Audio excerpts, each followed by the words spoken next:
truth that can free you today. One man and rose again. I know the truth that can free you today. One man and rose again. It's not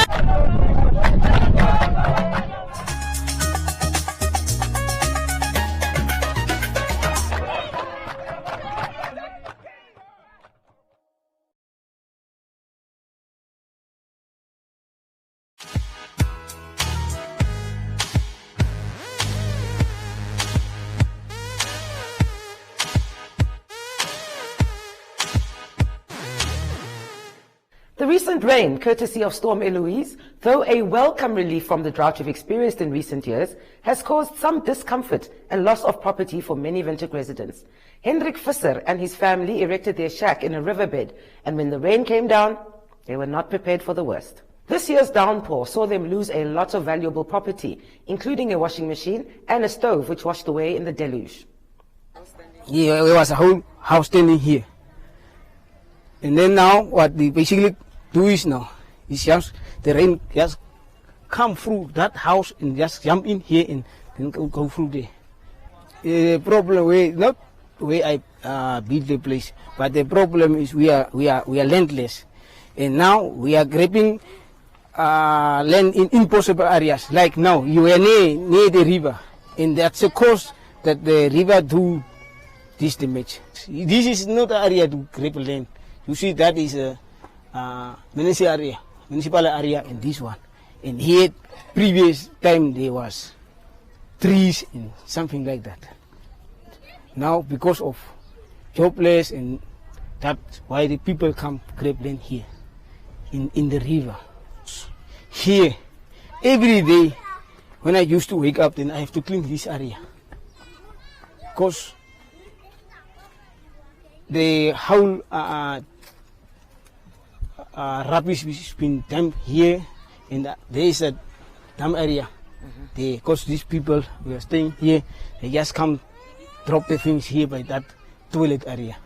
And then even the small kids, when they are playing here, and then they just use rubbish here. That's a problem. Even I spoke to these community guys which are here. Let us help each other. If something has been damaged, even the toilet, don't let us wait the municipality to come and clean or correct that pipe. Then I'm doing plumbing.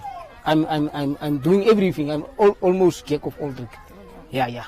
So usually I clean up there. If that toilet is been damaged, then I do it myself. I've been for almost 20 years here. From 2007, since now, I'm here by this place. So what basically happened here is every year when it's raining, then we are having problem with this river bin. Because I spoke to the municipal people, but they even respond. 2-3 weeks ago, there was the municipality people here. They come also interview me, and then they said they already know about this area, and they know about the problems. That I come to them, and then what they normally say is there is some areas that already been maybe in a range of getting place for it, but now it's still in hands to be provided, but we are still waiting for it. Normally, basically, what happen here is they don't respond on what we complain for.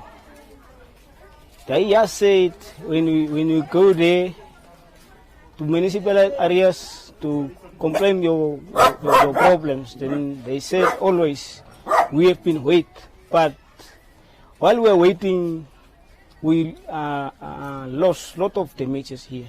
Because last time when it rains here, 2 weeks ago, then this room the one was standing here, they was full of maples, but it's gone. The washing machine, everything was here. The bed, everything, even the blanket is gone. 3 weeks ago, then I was also grabbing a land there at Otimize. I was also there in the news. I was the one who was dealing with the eggs. And I also, the Monday I was there, and they told me that I have to be wait. So the 28th of this month, there will be a meeting, so I have to appear also there. I feel so petty because I was there, and I see there was grandparents that is over the age of 17 up. That was been also grabbing land there by impossible areas, because it was in holes in the river, and then I thought one of the city police officer was also there, and he was speaking to those grandparents, because what they have been asking for was, what are you feeling to come and grab land here? And then they said, we are homeless. We are having grandkids, small kids, but we are suffering for it. That's why we decide to come and grab a land. 17 people were living here at this house. 17. We are 17 here.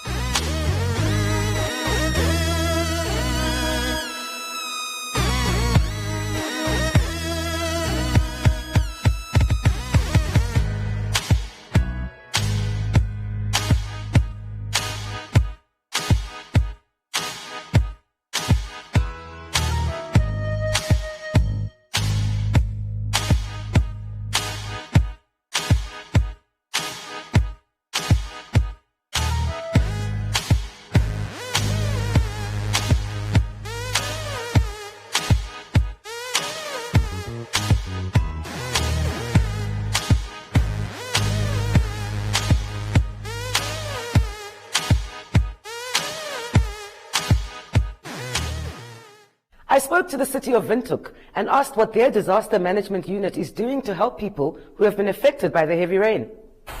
We can remember, or if we retrospectively, we remember that about a year and a half ago, 2 years ago, there was life lost, especially in the informal settlement, where a lady, or actually a child, was swept away by rain, by floods. This time around, we decided that we don't want any lives lost in our community due to flood flashes and due to heavy rains. Hence, this time around, deciding that we're going to be proactive. We registered all people that are inhabiting in the riverbeds. We allocated them spots which are on high grounds in order for them to move in those flood-prone areas. Most of them were moved. They started building their dwellings on higher ground, and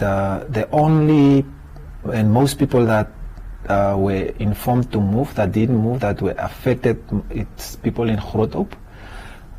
Those people were also assisted by emergency services and allocated spots out of the danger zone.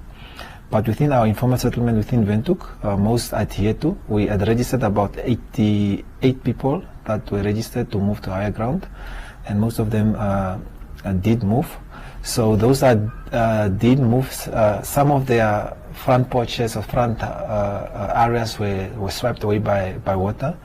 What we did together with Red Cross, we went around all our informal settlements. We allocated, or we gave them sandbags in order to try and mitigate when the floods arrives. And we assisted them to pack these sandbags. And when we did some research about a week ago, and within this week also, the sandbags assisted them in such a way that it diverted the water coming into their houses. So that's one thing that we did that actually assisted our residents out there. And as we speak on the ground, there are emergency units going around, checking as to which houses are still in flood-prone areas in order to inform them to move to allocated areas which are on higher ground.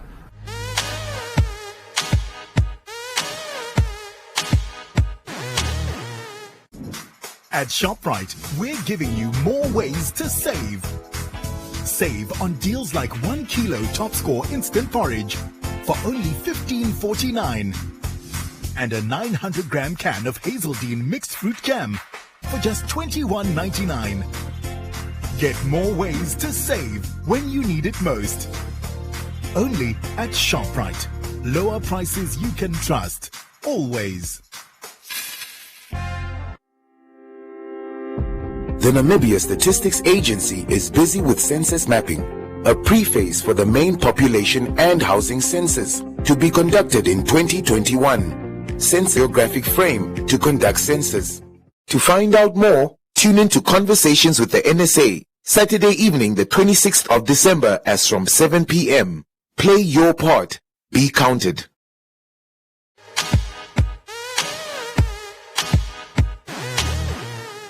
The city of Windhoek really have their work cut out for them following the rain we were blessed with thanks to Storm Eloise.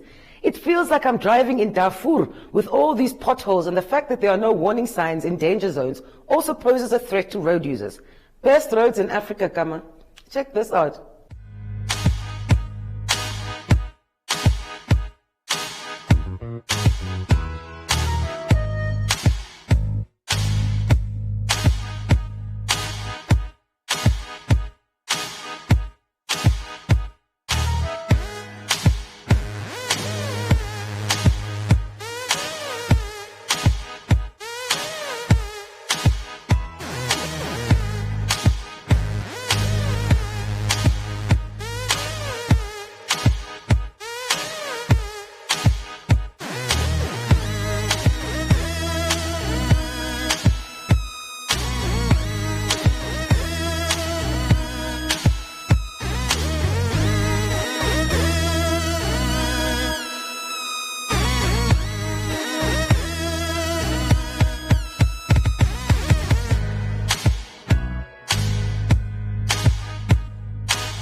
I spoke to the city of Windhoek about the conditions of our roads and what it will take to fix them. To be frank with you, if it comes to Africa, we still have the best roads. Irrespective of the potholes that appears or that appeared during this rainy season, our roads are still one of the best. Quality-wise, they are good. Yes, you will concur with me that during this year we received unprecedented rainfalls. I don't remember last that we've achieved such high rainfalls within Windhoek itself, where there was floodings. I remember about maybe 10 years ago when Acacia was flooded, more than 10 years ago. That's when we had heavy rains, but over the past more than 10 years we never had such rains. So with rain comes potholes. There was within Robert Mugabe, I remember passing by them myself, seeing this huge pothole, but the sign was actually swiped away by rain. So I had to inform our guys to try and make sure that all those potholes are the signs informing the road users that to be cautious.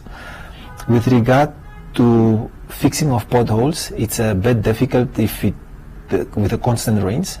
We try and fix, not try, but we've been fixing the roads or the potholes on weekends. That's the time that we get when it's not so busy. We actually also try to fix them when we know that everybody's at work, but the flow of traffic is still too heavy. So we chose weekends to fix potholes. And if you go into the suburbs, most potholes were fixed over the past few weeks. And we make sure we fix those main roads and the arteries connecting the main roads to the Western Bypass and so on. Or let me say the economic roads that takes everybody to work, that's more used by road users. So gradually we're fixing, but it's, as I said, it's difficult to fix a pothole now, and after a few hours it rains again. It will definitely open up again as a pothole. So yes, we're doing that and trying to keep the road users safe from driving into potholes. We've been putting up signs all over in order for them to be notified before they hit a pothole. So it's an ongoing thing within the city to fix the potholes. But with regard to the cost, we can actually only be able to identify the cost by the end of the rainy season. At this point in time, we're just patching here and there, but the main work will only start after the rainy season, when we know that no rain's coming again. Let's fix each and every pothole within the suburbs. A Windhoek Lager advert featuring actor Gerard Butler has been banned in South Africa, apparently for suggesting that real men like Gerard Butler drink real beer.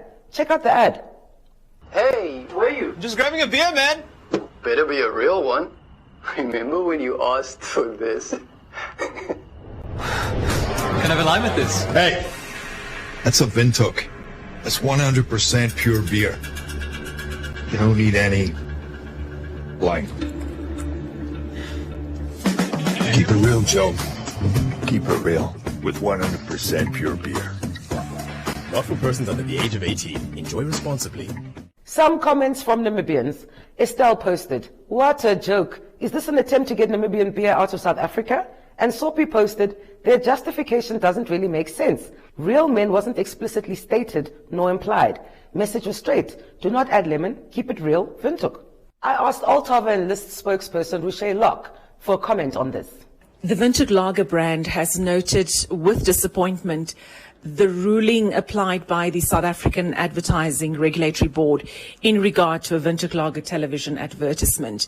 Now, the advert concerned, which is a modified version of an advertisement that's been on television screens, particularly in South Africa since early 2020, is aimed to showcase that Windhoek, which is 100% pure beer with only 3 ingredients, does not need any added flavoring. For example, in this case, a slice of lime. Now, we have to state that the brand did not intend at all to offend any viewers with the contents of this particular advertisement. And as the decision was only received last Wednesday, the brand is still considering the implications thereof. And until such time, we will not make any further comments. However, the brand is adhering to the requirement to cease flighting of the adverts.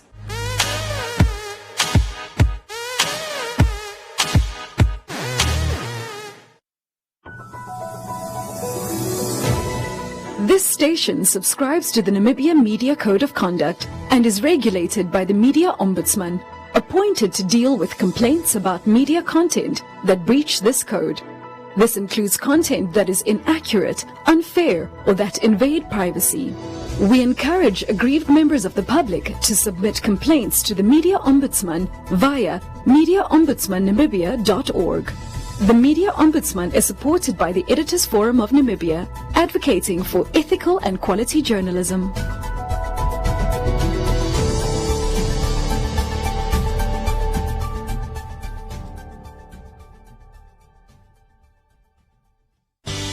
Let's take a moment to talk about money. Life can get a little pricey out there. The passing pleasure of a restaurant meal,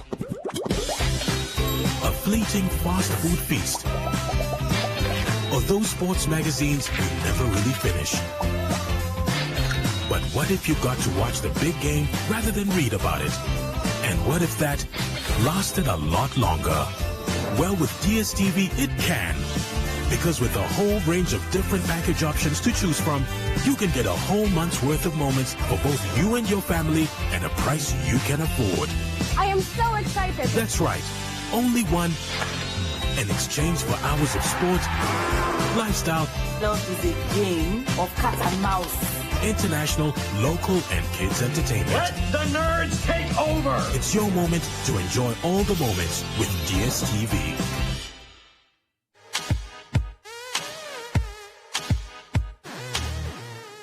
Nashilongo Shanika of Monica Gender Violence Solutions continues to patrol the informal settlements where even electricity is a luxury and reported on a number of cases in which women have been perpetrating gender-based violence amongst other crimes. Mara, who hurt you? Namibians really need to do some introspection. Okay, let's just go from Namibians, change shot, fuck. Namibians really need to do some introspection and rid themselves of the self-hatred that permeates our society. So we posted on our Facebook page that this night we just dedicated it to men so that they can report. So it was just like a normal post. So calls started coming. So not only men being abused by women, but also men that are being abused by their uncle, brothers, but they not been speaking. But mostly men that are being abused by their fellow men is increasing, but they were so silent to speak, especially family member. If it's an uncle, so especially the one that they are the owner of the house, they keep quiet. One incident is like when the brother was cooking and he didn't cook for the big brother, and then he was beaten. So like, okay, he need to wake up in the middle of the night to go cook for the brother and the girlfriend. So he was beaten with a bottle of beer.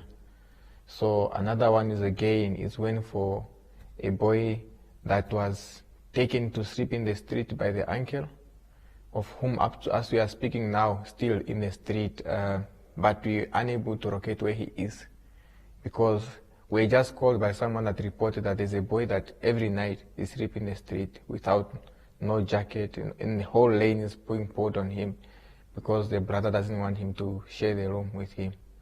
One incident, a man was calling a girlfriend. He's not picking up. He went to the room for the girlfriend to go there. He's knocking. No one is opening because he was having an extra key. Opening is another man in the room, and he called us because what we always tell them is to calm down and so that we can arrive. So when you come, we take 3 of them to the office and talk to them, find the solution, and leave it up to them to decide. Let me say if 2 men have now to find themselves in a situation where they have one lady, so we always leave it up to them to decide who will take that responsibility of going ahead with the relationship after we talk to them, and also to disarm them. To disarm them, we mean to make them non-violent, to make them understanding, but not to stick to the ideology of saying gender-based violence is just gender-based violence. If you are angry, just do everything, react to whatever your body. Because what happens is when people are angry, especially men, when they find themselves in a situation in the same room with another man, with a girlfriend, so they don't control their body. Because once the person is angry, they allow the body to be in control, but not their brain to be in control to prevent. Those are the things we talk to them. So in another incident, that's where a man came from the north, left the girlfriend in the room, said, okay, you can stay at my room, because he's having a lot of furniture and stuff. Like he can leave the girlfriend there. If something is happening, he can call the police.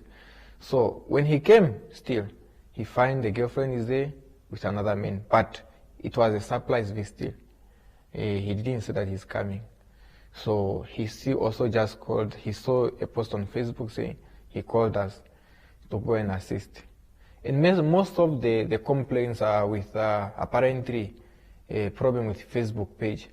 When a man is uploading their photos, ladies are looking for those love emoji. So every love emoji, she have to follow and see if there's a number, or start inboxing and insulting, or even inviting to meet, and they end up fighting. So, and also fighting for the phone. Most of the cases are men fighting for the phone, want to see the photos, they want to see the SMS, they want to go through and check. And when the men say that he cannot give the phone, they usually used to take the phone and maybe throw it in the water, throw it in the wall, and the fight starts from there. So what they do now is to call us that, okay, this lady is now having my phone.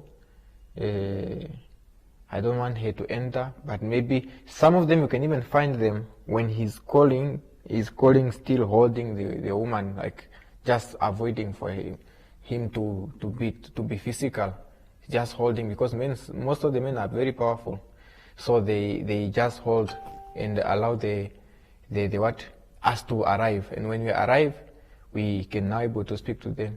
And on a separate incident also, that's where you find also women beating men, like physically beating. There were more than five women that are, especially the one that are working. So women that are working, the one that are having cars, the one that are having freight, and they're staying with their boyfriend, so they used to beat them at any time. So if he complained, so I'll kick you out of my room.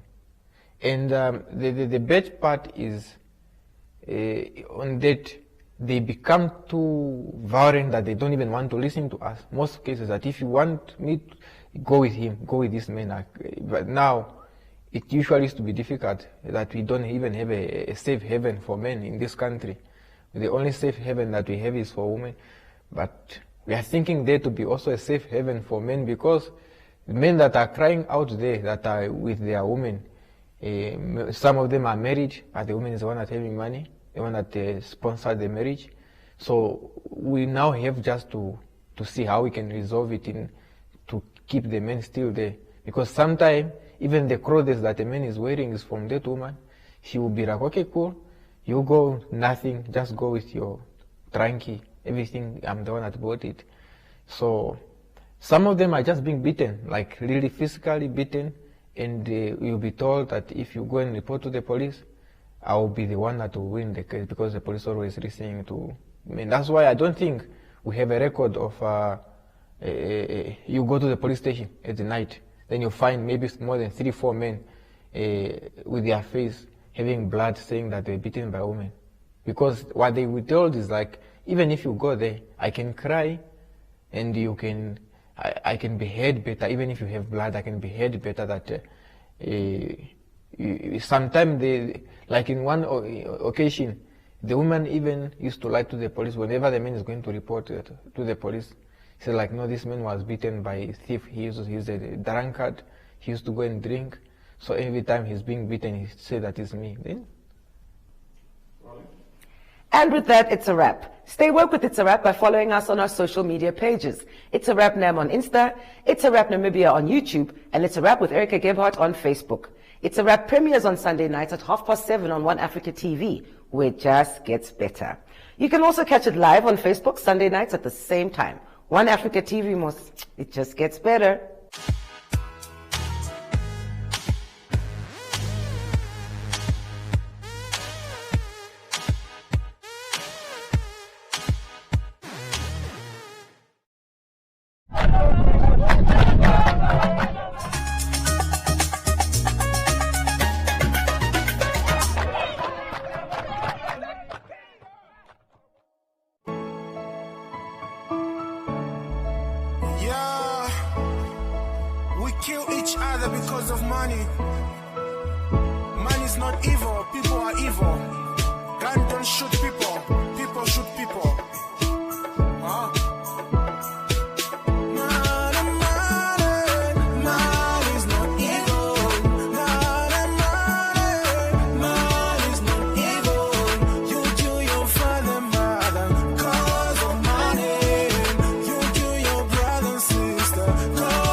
mother because of money.